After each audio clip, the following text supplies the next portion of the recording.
Today, I'm going to show you how to build an AI agent that takes your portfolio and gives you very specific feedback on how to improve it. I'm going to show you every step of how I built this and how you can do the same. So this is the portfolio that we will be using for testing this agent. It's from a friend of mine. And as you can see, it's got a simple homepage. And when you go inside a case study, you can see some images and there's like an overall process written. There's a lot of text and some images and a prototype at the end and so on.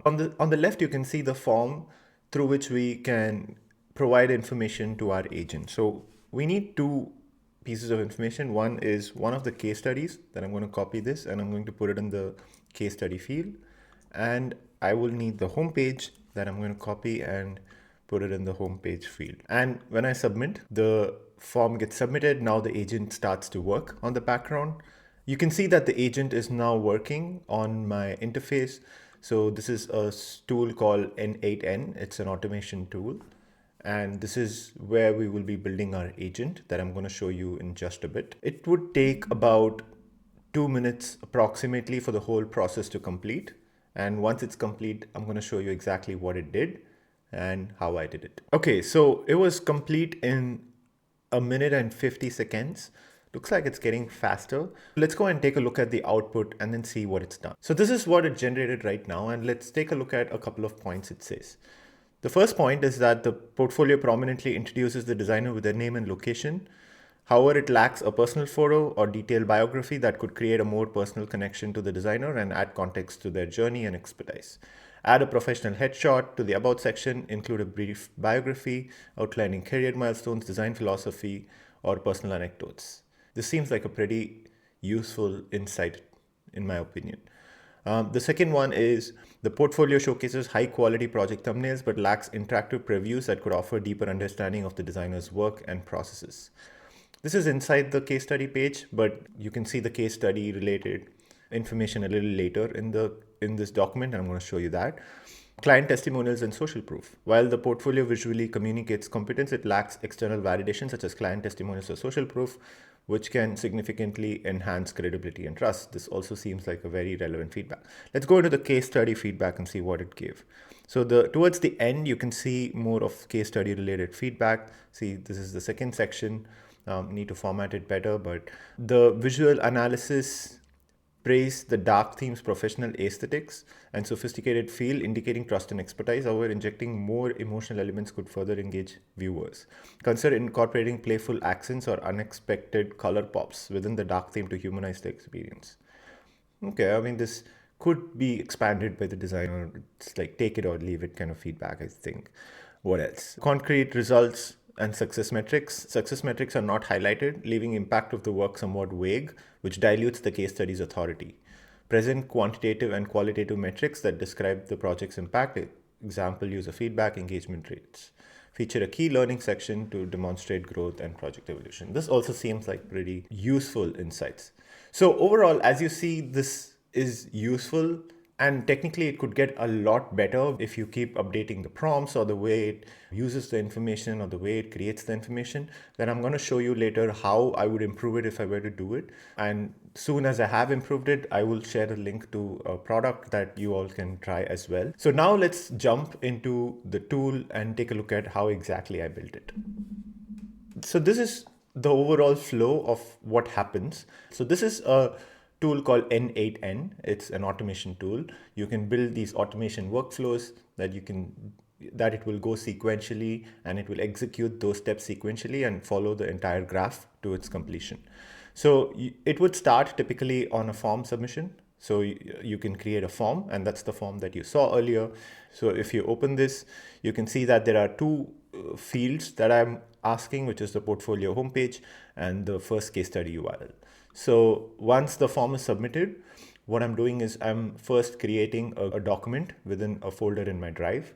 And the first thing I'm doing, it actually branches into two directions, one direction for the homepage and one direction for the case study. And later it combines both and creates a unified document.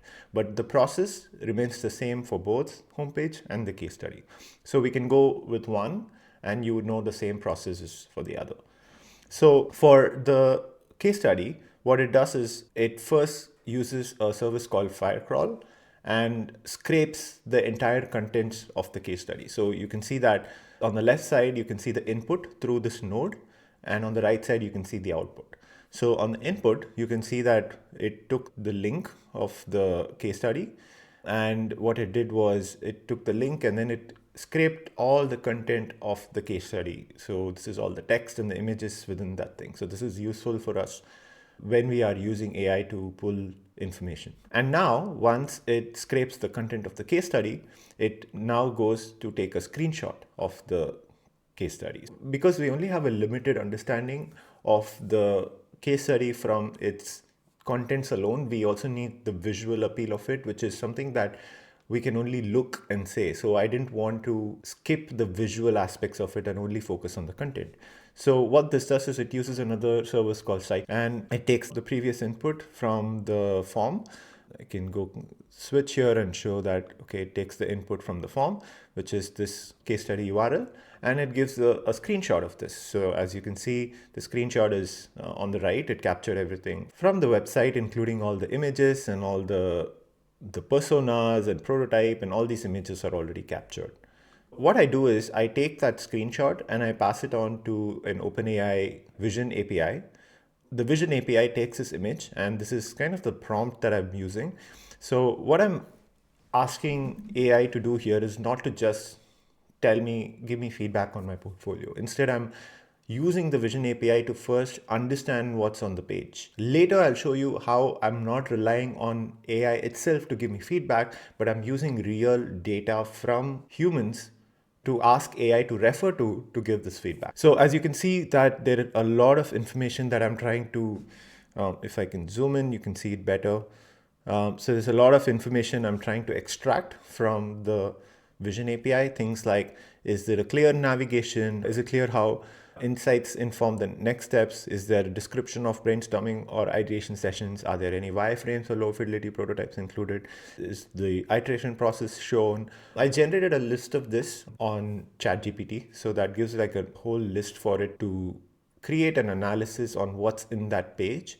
And as you can see, here's a detailed analysis of the designer's portfolio case study based on the criteria. So it gives like an overall assessment of what's in the page, but not on the feedback itself. So it gives you things like the audience isn't explicitly stated, but a focus on a sleek nightlife based app such as a premium social minded user base. Kind of like understand what information is in this case study. And from this vision analysis, what we do is we pass it on to an agent. And this is where the more interesting parts come in.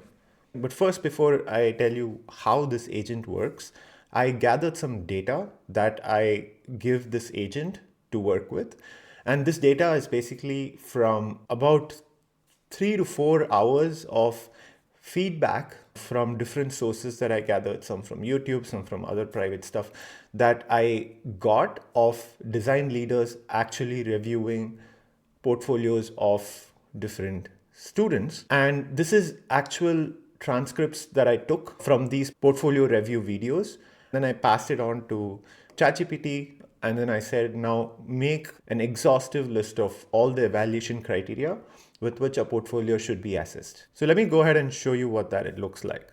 So if I go into my data sets, you can see that I have my evaluation criteria, which is a document of about 50 criterias. So you can see it's a long list of criteria. This was extracted from all those hours of transcript that I used to extract. So AI isn't really just generating feedback for you. It's using this actual feedback from humans to capture what is relevant to that portfolio, and it's rephrasing it and making it personalized and giving you a more tailored output. So this is far more useful feedback as compared to just putting your link on ChatGPT or an image on ChatGPT and saying, hey, give me feedback on my portfolio. This is very different from that. So as you can see, this is a long list of criteria. So if I go back to my automation software, what you can see is you see these two links. These are like vector databases. So what I do is I take this entire criteria. There's two of these. I have a similar one called tips. So I take both of them, I vectorize them, I put it in a vector store, which this AI agents can access as it. So I tell the AI agent, look, here's all the inputs that you have. You have the markdown content and you have the vision analysis of the image. And now what you need to do is, here's the whole prompt. So I say, help the user generate 10 personalized actionable improvement suggestions for the designer's portfolio. You must directly reference insights. So, and then I provide my data sources and what they are, and I give instructions. So my instructions are to extract from the database and rephrase it, and then tell the user what they need to improve. This is what I try to say more clearly in this prompt.